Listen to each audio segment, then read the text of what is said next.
기대해. 나에게 주신 하루를 때론 피곤하고 일어나기 싫고 널 깨우는 알람 소리에 짜증도 나겠지만. 안녕하세요. 오늘도 부른 말씀 권순민 목사입니다.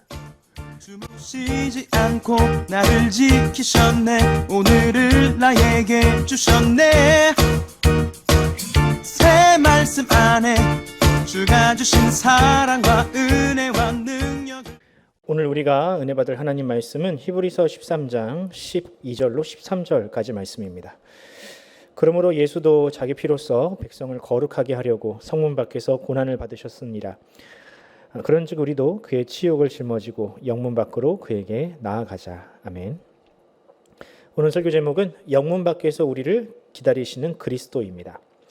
호랑이를 잡으려면 호랑이 굴에 가야 한다라는 말이 있습니다. 사람이 사는 마을이나 마을 뒷산 정도에는 호랑이는 구경도 할 수 없으니 이 호랑이를 잡으려거든 위험이 따르더라도 호랑이가 사는 호랑이 굴에 가야 한다라는 뜻입니다. 그런데 우리 주변에는 말로는 호랑이 100마리쯤은 거뜬히 잡을 것처럼 이야기를 하면서 어떠한 노력도 하지 않는 사람들이 있습니다.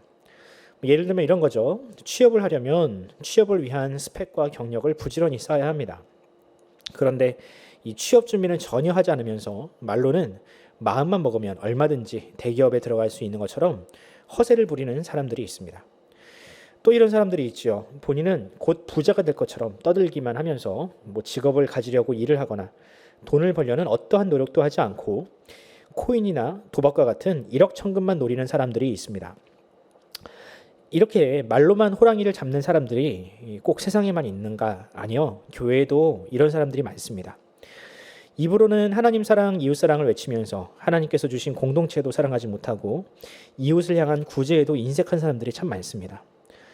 이웃을 사랑하려면 우리의 이웃이 있는 그 자리에 함께 있어야 하는데 그들의 고통은 나 몰라라 하고 본인의 삶에만 열중하기만 하면 과연 하나님께서 그런 사람의 사랑을 진짜 사랑으로 인정을 하실까?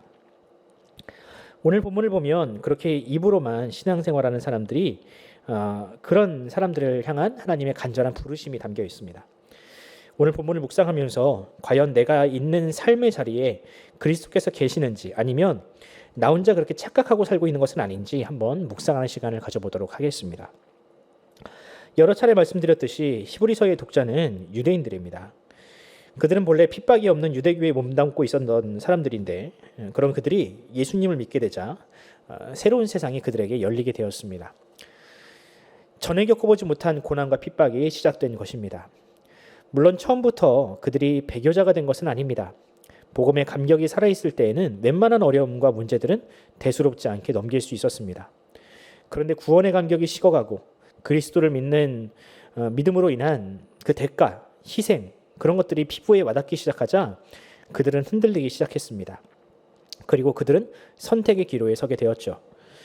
핍박이 없는 유대교에 머물 것이냐 아니면 진리를 따르지만 배고픔이나 고난, 가난, 핍박, 조롱 이것들을 견뎌야 하는 기독교에 머물 것이냐.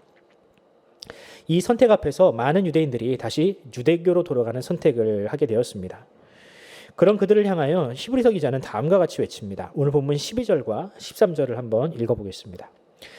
그러므로 예수도 자기 피로써 백성을 거룩하게 하려고 성문 밖에서 고난을 받으셨느니라.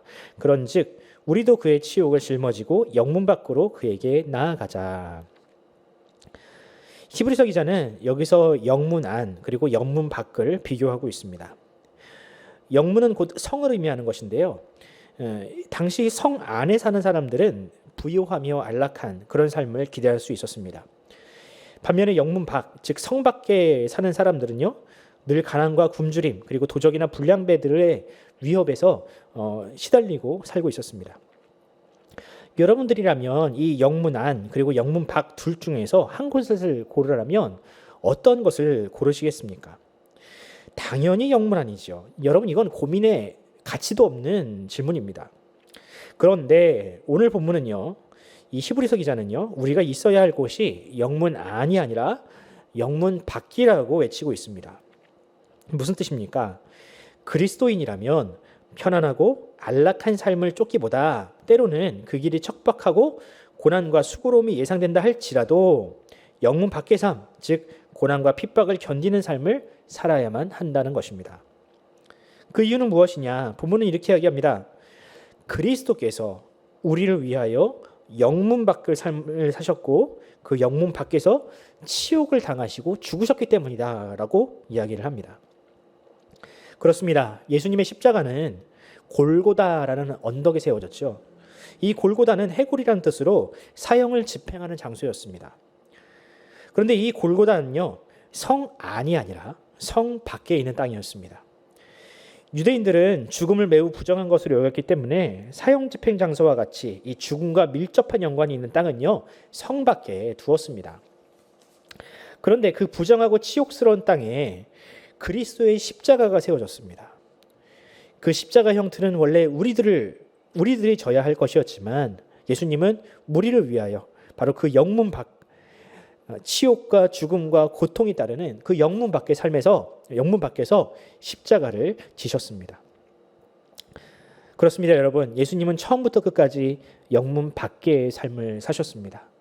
태어나셨을 때도 안락하고 따뜻한 곳이 아니라 베들레헴 마구간에서 예수님은 태어나셨고 늘 사람들에게 시달리고 돌에 맞아 죽을 위험을 겪으시며 그 영문 밖에서 이 마르다, 마리아, 나사로 이런 사람들, 이렇게 가난하고 힘없는 사람들을 위해서 예수님은 그 사역을 이어가셨습니다. 그런데 만약 우리가 예수님께서 사역하셨던 그 영문 밖이 아니라 영문 안에서만 그렇게 누리고 또한 그렇게 살아가길 원한다면 그들을 어찌 우리가 그리스도인이라고 당당하게 이야기할 수 있겠습니까? 그러므로 히브리서 기자는 오늘 본문을 통해서 다음과 같이 우리에게 도전합니다. 삶의 고난이 찾아왔느냐? 감사하라.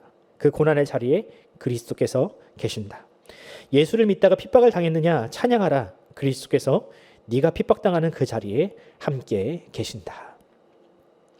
사랑하는 성도 여러분, 그리스도인에게 이유 없는 고난은 없습니다. 바라기는 그 고난을 낭비하지 마시고 주를 위하여 기꺼이 감당하시기 바랍니다. 혹시 현재 여러분의 신앙이 무미건조하고 불만족스럽다면 오늘 본문이 외치는 것처럼 한번 영문 밖의 삶을 자청해 보는 것은 어떨까요? 이웃을 섬기는 일에 힘쓰고 공동체를 위하여 손과 발이 부지런한 삶, 바로 그런 삶이 여러분들의 신앙을 재발견하도록 할 것입니다. 오늘 하루 그런 영문 밖의 삶을 기쁨으로 감당하시는 저와 여러분이 되기를 간절히 소원합니다. 기도하겠습니다. 하나님 아버지, 은혜와 사랑을 감사드립니다. 주님은 우리를 위하여 영문 밖의 삶을 자청하셨습니다. 편안하고 윤택한 삶을 살기보다 때로는 힘들고 고난스럽고 조롱과 또한 수치와 죽음의 위협이 도사리는 그곳, 바로 영문 밖에서 주님은 우리를 위하여 그 삶을 이어가셨습니다. 주님, 우리가 그런 주님을 따른다는 자들인데 어찌 영문 안에서 편안하고 안락한 삶만 추구하고 있을 수 있겠습니까? 이웃을 위하여 또한 우리의 복음이 필요한 자들을 위하여 우리가 기꺼이 우리의 영문 밖의 삶을 자청할 수 있는 믿음을 우리에게 허락하여 주시옵소서. 감사드리며 우리 구주 예수 그리스도의 이름으로 기도드립니다. 아멘. 사랑하는 성도 여러분, 함께 기도합시다. 날씨가 참 덥고요. 또한 우리의 상황들, 우리 경제라든지 안보라든지 여러 가지 상황들이 참 어렵습니다. 이런 상황 속에서 우리가 기도하지 않으면 어찌 우리가 그리스도인이라 할 수 있겠습니까? 바라건대 우리가 기도하면서 하나님, 우리가 이 어려운 시대 가운데 빛과 소금의 역할을 감당케 하여 주시옵소서. 우리가 영문 안에서만 누리는 편안하고 안락한 삶이 아니라 이웃들이 정말 고통을 당하는, 굶주리고 있는 그 삶을 우리가 찾아가 그들을 위로하는 위로자가 되게 하여 주시옵소서. 오늘 우리를 만나는 사람들이 우리를 통하여 위로를 받게 하여 주시옵소서. 우리 자녀들도 그와 같이 살게 하여 주시옵소서라고 기도하면서 오늘 하루를 시작하도록 하겠습니다. 함께 기도합시다.